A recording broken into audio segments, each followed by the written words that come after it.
feeling that she said to herself, "Oh dear, how uneasy I feel today, and at other times I like being with grandmother so much."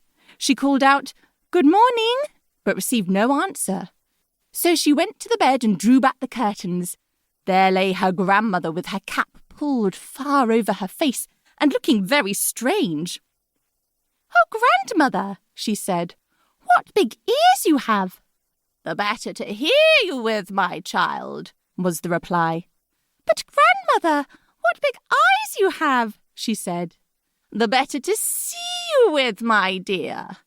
"But, grandmother, what large hands you have." "The better to hug you with."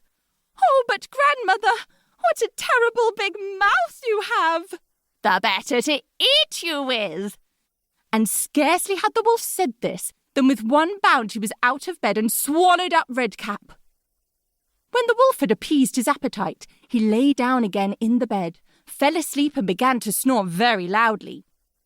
The huntsman was just passing the house and thought to himself, "How the old woman is snoring. I must just see if she wants anything." So he went into the room, and when he came to the bed, he saw that the wolf was lying on it. "Do I find you here, you old sinner?" he said. "I have long sought you." Then just as he was going to fire at him, it occurred to him that the wolf might have devoured the grandmother, and that she might still be saved, so he did not fire, but took a pair of scissors and began to cut open the stomach of the sleeping wolf. When he had made 2 snips, he saw the little Redcap shining, and then he made 2 snips more, and the little girl sprang out crying, "Oh, how frightened I have been! How dark it was inside the wolf!" And after that the aged grandmother came out alive also, but scarcely able to breathe. Redcap, however, quickly fetched great stones with which they filled the wolf's belly. And when he awoke, he wanted to run away, but the stones were so heavy that he collapsed at once and fell dead. Then all 3 were delighted. The huntsman drew off the wolf's skin and went home with it. The grandmother ate the cake and drank the wine which Redcap had brought, and revived.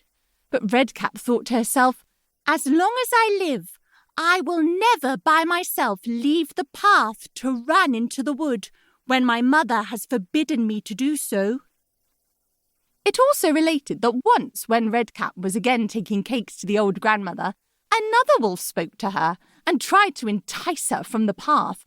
Redcap, however, was on her guard and went straight forward on her way and told her grandmother that she had met the wolf and that he had said good morning to her, but with such a wicked look in his eyes that if they had not been on the public road, she was certain he would have eaten her up. "Well," said the grandmother, "we will shut the door that he may not come in." Soon afterwards the wolf knocked and cried, "Open the door, grandmother! I am little Redcap, and am bringing you some cakes." But they did not speak or open the door. So the greybeard stole twice or thrice round the house, and at last jumped on the roof, intending to wait until Redcap went home in the evening, and then to steal after her and devour her in the darkness. But the grandmother saw what was in his thoughts. In front of the house was a great stone trough, so she said to the child, "Take the pail, Redcap. I made some sausages yesterday, so carry the water in which I boiled them to the trough." Redcap carried until the great trough was quite full. Then the smell of the sausages reached the wolf, and he sniffed and peeped down, and at last stretched out his neck so far that he could no longer keep his footing and began to slip, and slipped down from the roof straight into the great trough and was drowned. But Redcap went joyously home, and no one ever did anything to harm her again.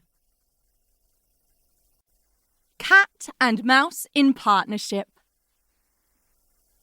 A certain cat had made the acquaintance of a mouse, and had said so much to her about the great love and friendship she felt for her, that at length the mouse agreed that they should live and keep house together. "But we must make a provision for winter, or else we shall suffer from hunger," said the cat. "And you, little mouse, cannot venture everywhere, or you will be caught in a trap some